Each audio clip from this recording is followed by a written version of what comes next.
Alex, how you doing? Hey, Alex. Hi, how are you? Doing good. Hi. Never had a bad day. Uh, So it says I, here something about lucid dreaming providing an explanation for out-of-body experiences. right. So, do I need to first briefly explain what lucid dreaming is, or can I just? Keep it really, really brief for viewers who may not know. Yeah.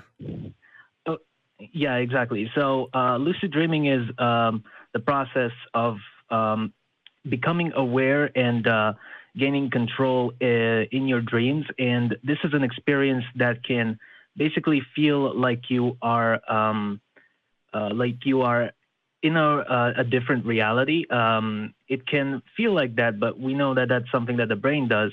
Now, uh, proponents of religion often um, provide propose near-death experiences and out-of-body experiences that they report as evidence for the afterlife and their religion being true.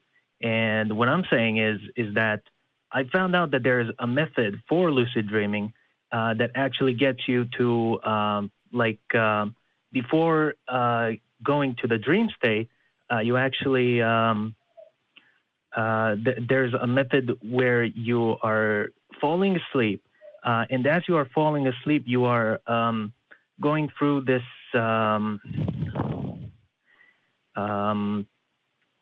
where you are feeling something very, very similar to what happens in out-of-body experiences.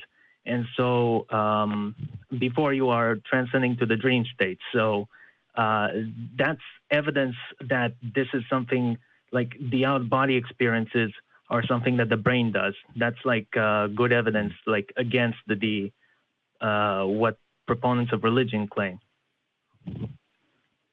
So you're saying that because we can control dreaming, that someone who's having an out-of-body experience, quote, quote, is actually just having a profound dream and they're kind of supplanting in their expectations of what that would look like. Is that what you're getting at? Yeah, basically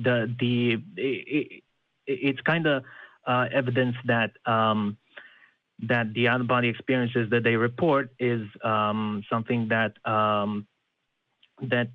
is equivalent to a dream state because a lucid dreaming method actually gets there. Yeah, I think that's very reasonable. And there are other things that will cause your brain to do this as well. One of the most famous chemicals that people like to talk about is dimethyltryptamine, or DMT. And that's something that you can actually extract from like ayahuasca plants, for example, and people use it recreationally. And what's really cool about it is that you will have profound, extreme hallucinations that can last for what seems like hours, even days, when really you're tripping out for about 15 minutes. And so people who take DMT recreationally, they'll lie on the floor with their eyes wide open for 5 solid seconds. They'll come back and like, I've just spent this past 6 years in this other dimension exploring the cosmos and everything, when really this is just, this crazy chemical. And the cool thing about this is that this is something that's naturally in your brain all the time. And it's one of those things that when your brain is starved of oxygen, when you're dying, is dumped into your brain. So there's this idea that in the instant that you die, you actually experience, however many days, weeks, months of extreme weirdness and in this beautiful state. And so, yeah, these types of things are absolutely explanations for out-of-body experiences, for near-death experiences. The usual question, when you talk about Occam's razor, if you hear hoofbeats, do you think horses or zebras first? When you hear someone say, I was in the room floating around, I saw the doctors working on my body, I saw my family, I saw a tunnel, I saw a bright light, I saw the... Is this the fact that your specific religion is true and that everything that you've been taught as a kid is actually what the reality is, and it just so happens to be the exact same for everybody else who ever experienced it? Or if a brain is starving of oxygen, does it behave this way? Which one makes more sense, Exactly. I also read somewhere that that DMT, I know a bit about DMT and that it's a drug that can be found in nature. I also know that DMT is also it gets like released in the brain during dreams, like during when the brain starts to dream. And I'm not 100% on that, but I wouldn't be surprised. Well, I'm pretty sure about that. But I also read something that DMT has also been found in the brains of people who were on their deathbed, basically. Yeah. So that's that's another good piece of evidence, I think.